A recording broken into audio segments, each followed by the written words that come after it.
اعوذ باللہ من الشیطان الرجیم بسم اللہ الرحمن الرحیم اولئک الذین ھدی اللہ فبہداہ مقتدی قل لا اسألکم علیہ اجرا ان هو الا ذکریٰ للعالمین وما قدر اللہ حق قدرہ اذ قالوا ما انزل اللہ علی بشر من شیء قل من انزل الكتاب الذي جاء به موسى نورا وهدى للناس تجعلونه قراطيس تبدونها وتخفون كثيرا وعلمتم ما لم تعلموا أنتم ولا آباؤكم قل الله ثم ذرهم في خوضهم يلعبون صدق اللہ العظیم۔ گزشتہ درس میں اللہ رب العزت نے فرمایا لو اشرکوا لحبط عنہم ما کانوا یعملون، اگر بالفرض انبیاء سے بھی شرک ہو جاتا ہے تو ان کے بھی اعمال ضائع ہو جائیں گے۔ جب اس بات سے انبیاء مستثنا نہیں تو پھر کوئی اور بھی مستثنا نہیں۔ پھر فرمایا کہ یہی وہ لوگ ہیں جنہیں ہم نے کتاب دی، شریعت دی، نبوت دی اور لوگوں نے انہیں جھٹلایا۔ فرمایا میرے پاک پیغمبر آپ پریشان مت ہو، یہ آپ کو جھٹلاتے ہیں۔ ہم نے ایک ایسی امت تیار کی ہوئی ہے جو آپ کی بات کو دل و جان سے مانیں گے اور وہ کبھی بھی انکار نہیں کریں گے۔ اللہ کے فضل و کرم سے دین تب سے چلا آج تک ہے، پھر قیامت کی صبح تک چلے گا۔ آج بھی کئی سو ارب مسلمانوں کی تعداد ہے جی جو مان رہے ہیں دل و جان سے، اور قیامت کی صبح تک مانتے رہیں گے۔ آج اللہ رب العزت انبیاء کی فضیلت کو اور اسی طرح انبیاء کے اوپر اعتراض کیے جانے کو، منکرین معاندین کو اور ان کے گلے شکووں کو بیان فرمائیں گے۔ پہلی آیت اللہ فرماتی ہیں کہ اولئک الذین ھدی اللہ فبہداہ مقتدی۔ فرمایا میرے پاک پیغمبر یہی وہ لوگ ہیں یہ جن 18 پیغمبروں کا پیچھے ذکر ہوا، ہدایت یافتہ ہیں۔ اللہ نے انہیں اپنی طرف سے ہدایت دی تھی، لہٰذا توحید اور صبر کے معاملے میں اصول کے اندر آپ بھی ان انبیاء کی اقتداء کرو۔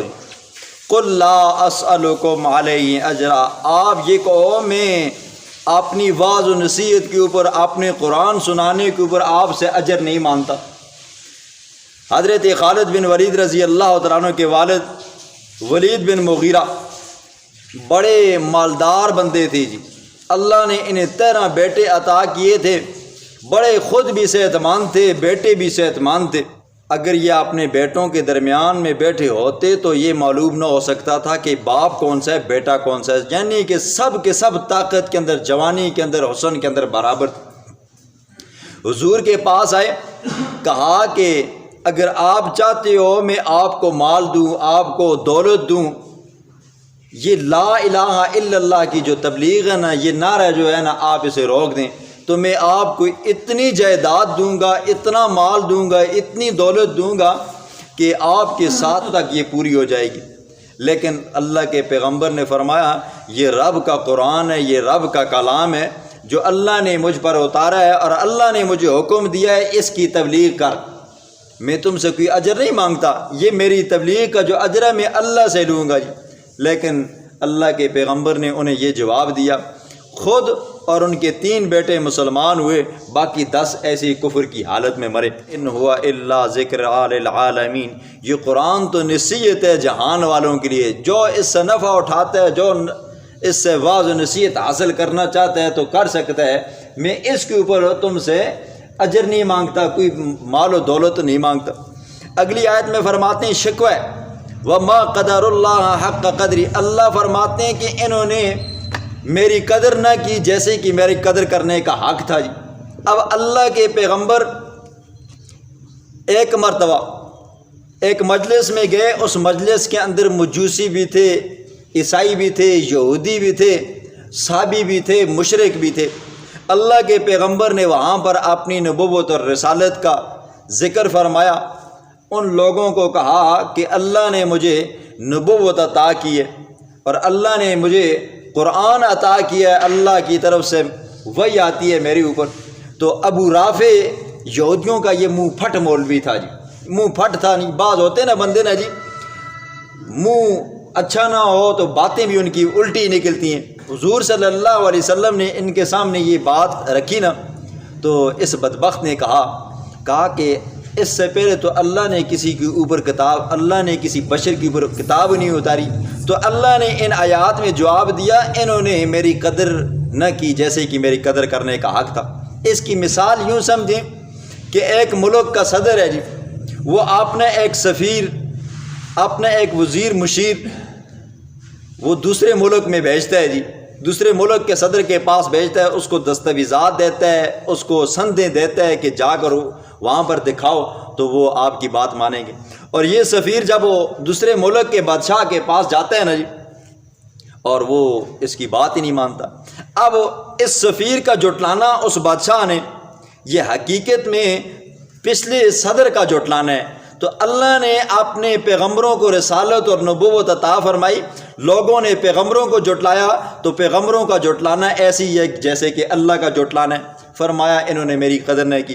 تو حضور صلی اللہ علیہ وسلم کو اللہ نے فرمایا میرے پاک پیغمبر یوں کہے قل من انزل الکتاب الذی، تم یہ کہتے ہو کہ اللہ نے اس سے پہلے کسی بشر کے اوپر، کسی انسان کے اوپر کتاب نہیں اتاری، تو بتاؤ کس نے وہ کتاب اتاری جس کو موسیٰ لے کر آیا؟ اللہ نے موسیٰ علیہ السلام کو کتاب دی تورات، حضرت داؤد علیہ السلام کو زبور دی، حضرت عیسیٰ علیہ السلام کو انجیل دی، اور اسی طرح کئی پیغمبروں کو صحیفے دی، کسی کے اوپر وحی آتی رہی، کسی کے اوپر کتابی نہیں آئی۔ تو فرمایا بتاؤ یہودیو تم بھی تورات کو اللہ کی کتاب مانتے ہو جی، کلام اللہ مانتے ہو، تو بتاؤ جو موسیٰ کتاب لے کر آیا تھا وہ کس نے اتاری تھی؟ موسیٰ بشر تھا، انسان تھا یا نہیں تھا؟ جی تھا۔ فرمایا نورن، وہ کتاب کیا تھی جی؟ نور تھی جی، اس کے اندر اللہ نے نورانیت رکھی تھی، روشنائی رکھی تھی، جو اس کو پڑھتا تھا اللہ اس کی رہنمائی فرماتا تھا، اور وہ ہدی للناس، وہاں اس زمانے کے لوگوں کے لیے ہدایت تھی۔ پھر کیا کیا تم لوگوں نے؟ تجعلونہ قراطیس تبدونہ وتخفون کثیرا، تم نے اس تورات کو ٹکڑوں میں تقسیم کر دیا جی، جس کو جو حصہ پسند آتا وہ آیت مانتا، دوسری کو چھوڑ دیتا جی، جو جس کی مرضی کی جو دلیل بنتی وہ اس دلیل کو مانتا، اس کے خلاف والی کو نہ مانتا۔ پھر کیا کرتے؟ تم دونہا و تخفون کثیرا، اپنی من پسند آیتوں کو، من پسند حکموں کو تم کیا کرتے تھے؟ ظاہر کرتے تھے، کہتے تھے یہ تو رات میں آیا ہے، لیکن جو بات، جو آیت ان کے عقیدے کے خلاف ہوتی یا ان کی نظریات کے اوپر زد ڈالتی تو کہہ دیتے کہ یہ تورات کی آیت ہی نہیں ہے۔ پھر فرمایا وَعُلِّمْتُمْ مَا لَمْ تَعْلَمُوا أَنْتُمْ وَلَا آبَاؤُكُمْ، تمہیں اللہ نے وہ سکھایا جو تم نہیں جانتے تھے، نہ تم جانتے تھے نہ تمہارے آباء و اجداد جانتے تھے۔ اللہ نے تمہیں تورات کے ذریعے سکھایا کہ یہ چیز حلال ہے، یہ چیز حرام ہے، یہ چیز جائز ہے، یہ چیز ناجائز ہے، اور یہ اس کام کے اوپر ثواب ہے، اس کام کے اوپر کیا ہے جی؟ عذاب ہے۔ یہ تمہیں اللہ نے سکھایا اس کتاب کے ذریعے، تمہارے آباء و اجداد کو سکھایا۔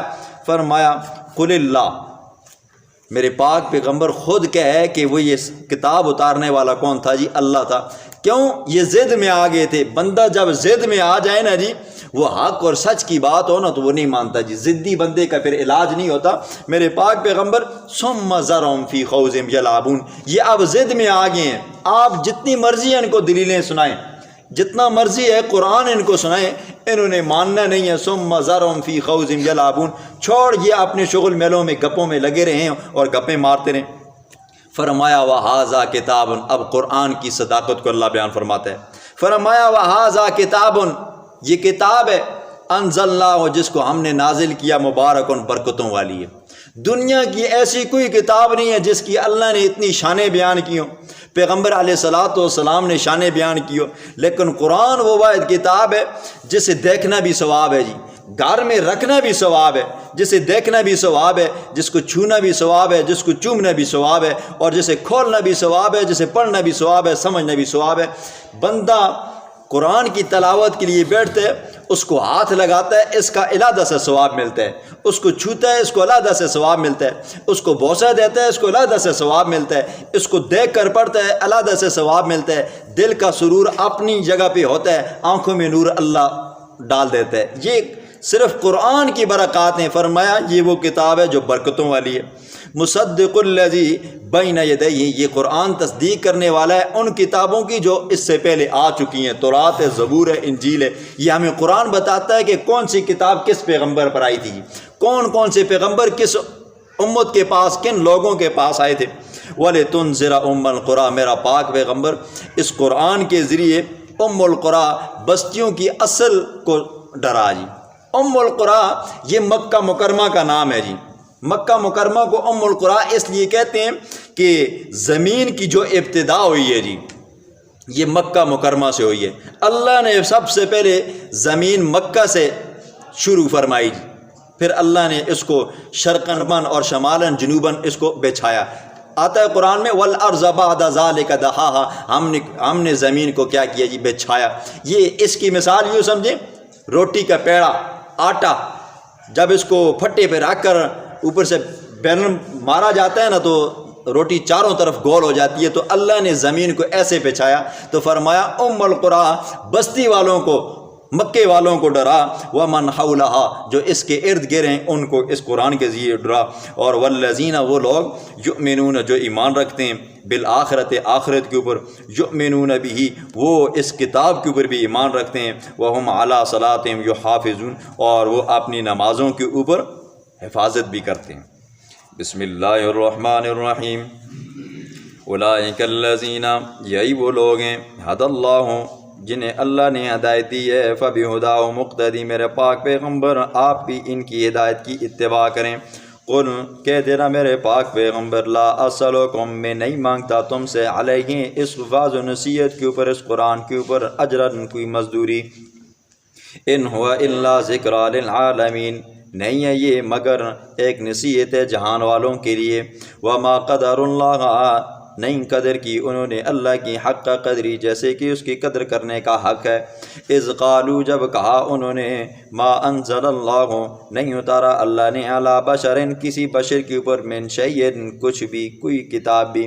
قل کہہ دینا میرا پاک پیغمبر، من انزل الکتاب الذی کس نے اتاری وہ کتاب، جاء بھی موسیٰ جس کو موسیٰ علیہ السلام لے کر آئے، نوراً وہ وضاحت والی تھی اعمال کی، وہدن اور ہدایت تھی، للناس لوگوں کے لیے، تجعلونہ پھر تم نے کر دیا اس کو قراطیس ٹکڑوں میں، تبدونہا تم اس کو ظاہر بھی کرتے ہو اپنی مطلب کی بات کو، وتخفون کثیرا اور تم چھپاتے ہو بہت ساری باتیں، وعلمتم تمہیں سکھایا ما وہ باتیں کہ لم تعلموا تم نہیں جانتے تھے، ولا آباؤکم نہ تمہارے آبا و اجداد جانتے تھے۔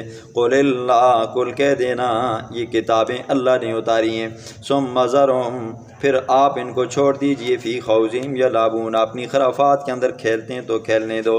وہذا کتاب یہ قرآن ایسی کتاب ہے کہ انزلناہ ہم نے اس کو نازل کیا ہے، مبارکن بڑی برکتوں والی ہے، مصدق الذی بین یدیہ یہ تصدیق کرنے والی ہے اس سے پہلے جتنی کتاب آئی ہیں ان کی، وَلِتُنذِرَ أُمَّ الْقُرَىٰ اور آپ ڈرائیں ام القریٰ مکہ مکرمہ والوں کو، ومن حولہا اس کے ارد گرد دنیا کی جتنی بھی مخلوقات ہے، جتنی بھی بستیاں ہیں، والذین اور وہ لوگ یؤمنون جو ایمان رکھتے ہیں بالآخرت آخرت کے اوپر، یؤمنون بہ وہ اس کتاب کے اوپر بھی ایمان رکھتے ہیں، وہم علی صلاتہم یحافظون اور وہ اپنی نمازوں کے اوپر محافظت بھی کرتے ہیں۔